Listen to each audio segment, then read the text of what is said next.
Bonjour, alors hier on m'a prévenu pour me dire que TPMP avait parlé de Paul. Donc je suis allé voir ce matin en replay pour voir ce qu'ils avaient dit sur lui. Donc bon, au début c'était plutôt bienveillant, plutôt sympathique, voilà, donc il parlait de son syndrome d'Asperger, etc. etc. Bon, c'était vraiment sympa. Et puis d'un seul coup, comme d'habitude, ils nous ont sorti le diable de la boîte, Gilles Verdez. Donc voilà, donc Gilles Verdez qui a balancé que l'émission était pipée, que les questions étaient hyper faciles.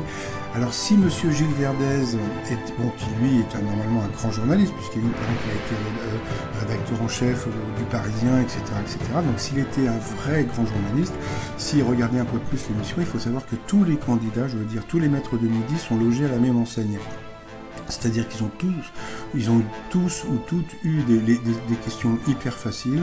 Donc, Paul n'a pas plus de questions faciles que les autres.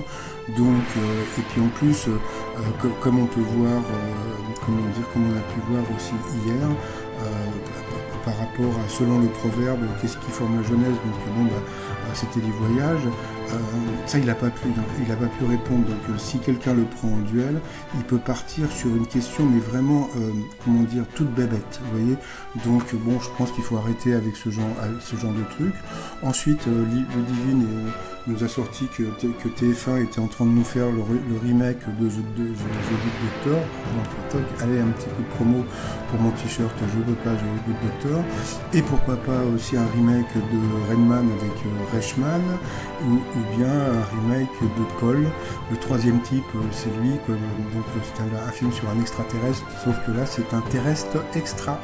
Voilà, donc sinon j'ai, grâce à ma vidéo d'hier, j'ai pu contacter le papa de Paul, donc je lui ai dit que j'avais créé un fan club sur Facebook, donc Paul va être prévenu aujourd'hui qu'il y a un fan club. Je ne pense pas qu'il va répondre, parce que je pense qu'il a un devoir de réserve par rapport à la production. Donc même si j'essaye de les contacter pour les interviewer, je sais qu'ils ne voudront pas, parce que comme m'avait dit Tata Véro, il y a un devoir de réserve. Donc en général, ils attendent un petit peu, et puis en général, ils passent d'abord par la presse. Donc c'est pas que j'ai mauvaise haleine, mais bon, c'est comme ça. Donc comme je vous dis, donc vous pouvez aller sur